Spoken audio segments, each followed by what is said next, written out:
The Kashmir Files movie has made thousands of people realize the harsh reality of Kashmir and the brutal genocide that had been covered up or denied for all these years.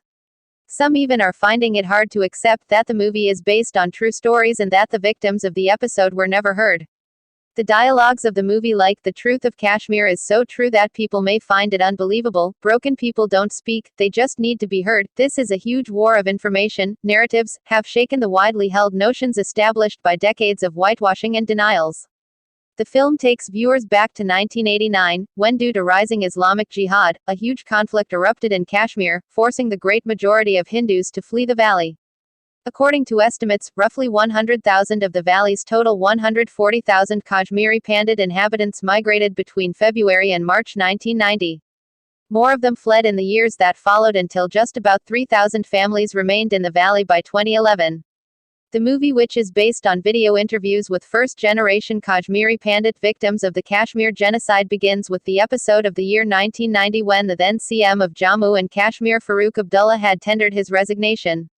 Abdullah had lost control back in 1984, probably after he had visited a conference in Kashmir and shared the platform with the Jammu and Kashmir Liberation Front's JKLF leader Yasin Malik. Later, Ghulam Muhammad Shah, who was supported by the Congress Party, had replaced his brother-in-law Farooq Abdullah and assumed the role as the state chief minister. Shah's government, which was supported by the Congress Party, had allegedly furthered the Islamist agenda in the valley. The Islamists were given political space under Shah's rule. Hindu temples were flamed, mosques were built instead, and slogans like "Islam Khatar Me Hai," Islam is in danger, were raised.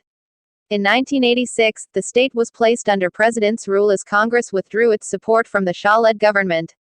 Further, in November, the president's rule was revoked after the infamous Rajiv Farooq Accord paved way for the NC-Congress alliance to take over the reins of the administration. The coalition ministry headed by Farooq Abdullah was again sworn in, pushing the state into the quagmire of uncertainty. Reportedly, the Islamization of Jammu and Kashmir had already begun in the 1980s when the government led by Sheikh Abdullah had changed the names of around 300 areas in Kashmir to Islamic names. It is since then that the Kashmiri Hindus were deliberately targeted and referred to as mukbars, or informants of the Indian military. They were named in the hit list of the Islamist terrorist organizations.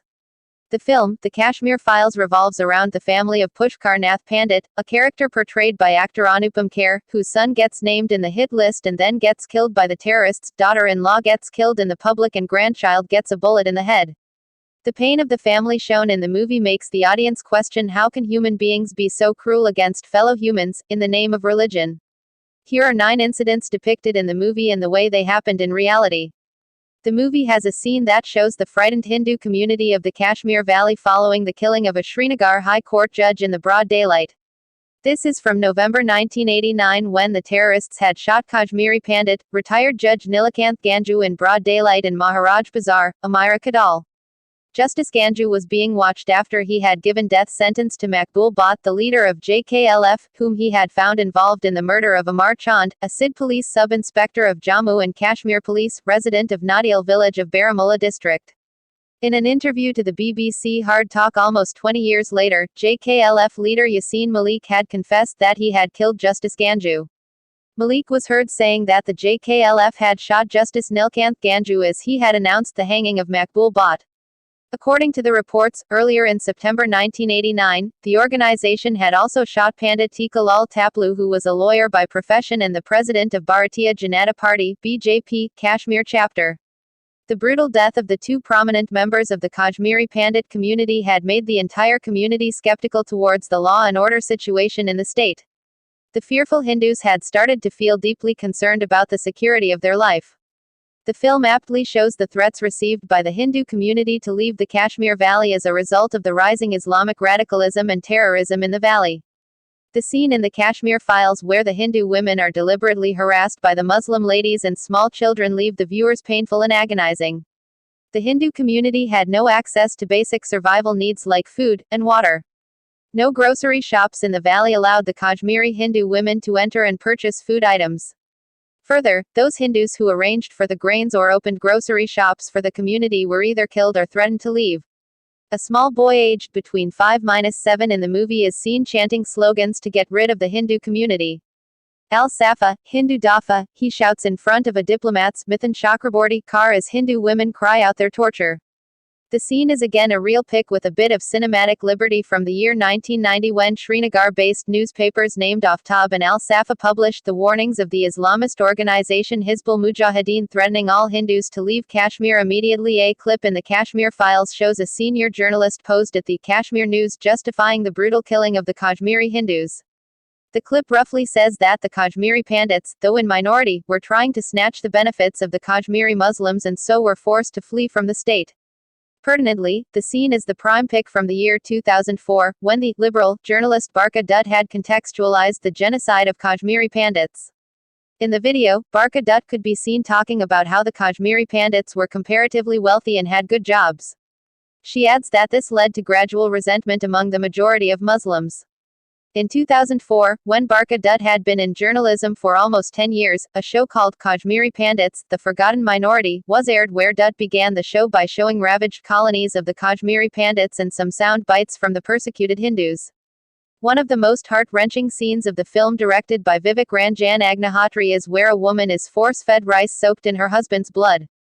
This is the recreation of a brutal murder from 1990 when terrorists had come searching for engineer B.K. Ganju, who had hidden in a rice barrel.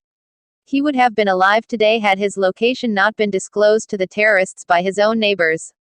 He was shot dead by the terrorists who fired multiple rounds at the rice barrel, allowing the blood to drip out of the container. The rice soaked in the blood was then forcefully fed to Ganju's wife. In yet another scene, where Vivek Agnihotri recreates the massacre at Nanamark village in Jammu and Kashmir, viewers are left in shock to see Hindus being shot at point-blank range one by one. On March 23, 2003, 24 Hindu Kashmiri Pandits in the village of Nanamark in Pulwama district of Jammu and Kashmir were killed by Lashkar-e-Taiba terrorists. The armed militants came dressed in counterfeit military uniforms and dragged the Hindus out from their homes, lined them and shot them with automatic weapons. The victims, 11 men, 11 women and 2 small children, ranged from a 65-year-old to 2-year-old. The policemen posted there fled the scene. The killers disfigured the bodies of the victims, looted their houses and took away the ornaments from the bodies of the dead women.